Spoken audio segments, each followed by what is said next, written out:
Est-ce que vous vous êtes déjà posé ces questions? Qui suis-je? Quelle est ma place dans ce monde? Pourquoi est-ce que je suis venue au monde dans ce pays? Qu'est-ce que je fais là? Quel est le sens de tout ça? Combien de fois vous êtes-vous senti totalement impuissant par rapport à tout ce qui vous arrivait de l'extérieur? Combien de fois avez-vous laissé ce sentiment d'impuissance vous empêcher de vous déployer totalement dans votre vie? Je voudrais vous faire un témoignage. Je ne vais pas rentrer dans les détails d'une histoire personnelle. En fait, ce qui m'intéresse surtout, c'est de vous montrer comment, avec l'art-thérapie notamment, on peut arriver à dépasser ces blessures d'âme et à les transformer en force intérieure.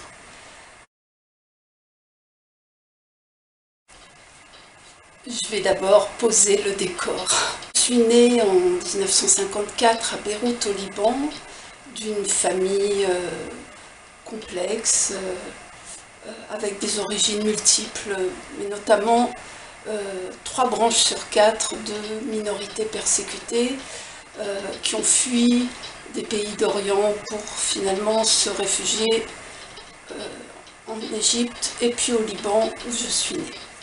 Voilà, ça c'est pour l'histoire familiale qui est déjà assez chargée et qui porte déjà dans ses gènes ce sentiment d'impuissance que j'ai dû après transcender. Cette impuissance, elle a vraiment été omniprésente et elle a été intégrée dans mon monde intérieur comme une croyance limitante, accompagnée d'un grand besoin de sécurité qui m'avait beaucoup manqué également, un besoin de trouver ma place qui a été accentué par le fait que à 16 ans j'ai quitté le Liban pour me retrouver en France où il a fallu tout recommencer à zéro et où je ne connaissais personne, où je n'avais qu'une envie en fait, c'était de me faire accepter telle que j'étais, mais je pensais que pour me faire accepter, il fallait que je corresponde à ce que l'extérieur attendait de moi.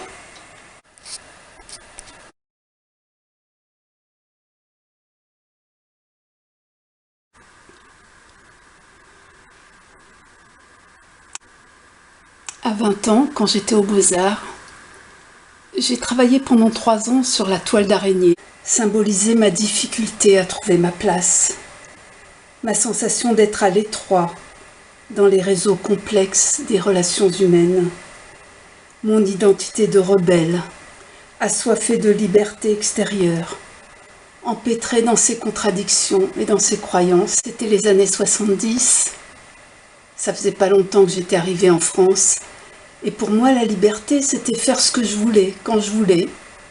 Je n'avais pas du tout conscience de ma responsabilité. Et je ne réalisais pas que c'est moi qui me limitais.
J'ai pu exprimer le chaos émotionnel de mon monde intérieur, le mal-être diffus, l'insécurité, le sentiment d'impuissance, les peurs, les doutes, le manque de confiance en moi, ma vulnérabilité.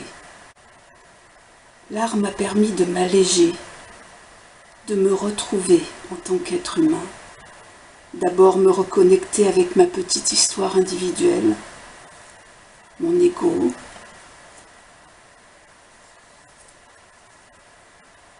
puis avec les prises de conscience, l'art-thérapie, tout le travail sur soi, toutes ces expériences que j'ai tissées, ma soif de comprendre, avec l'intelligence du cœur. J'ai retrouvé mon soi, cette part précieuse que nous avons tous et dont nous nous éloignons au profit du mental et de l'ego.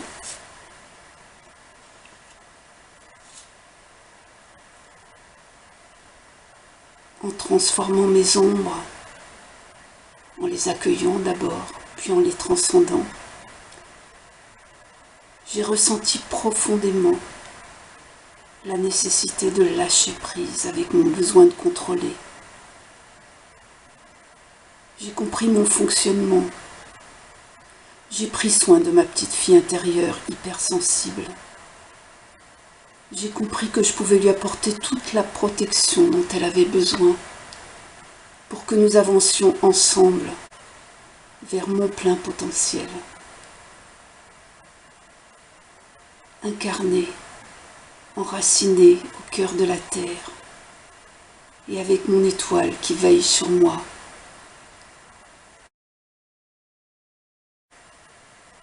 J'ai compris quelle pouvait être ma contribution, que j'avais ma place sur terre, une place singulière, que je devais honorer parce que personne d'autre que moi ne pouvait le faire à ma place. Et je sais pourquoi mon âme a choisi de s'incarner en ces temps de clivage et de division. Je sais que ce que je peux faire, c'est montrer que la vie est belle, profondément, et que nous avons chacun d'entre nous nos propres ressources. Et mon but en toute humilité est d'aider les personnes qui me font confiance à se reconnecter à ce pouvoir créateur, ce pouvoir immense que nous avons tous en nous.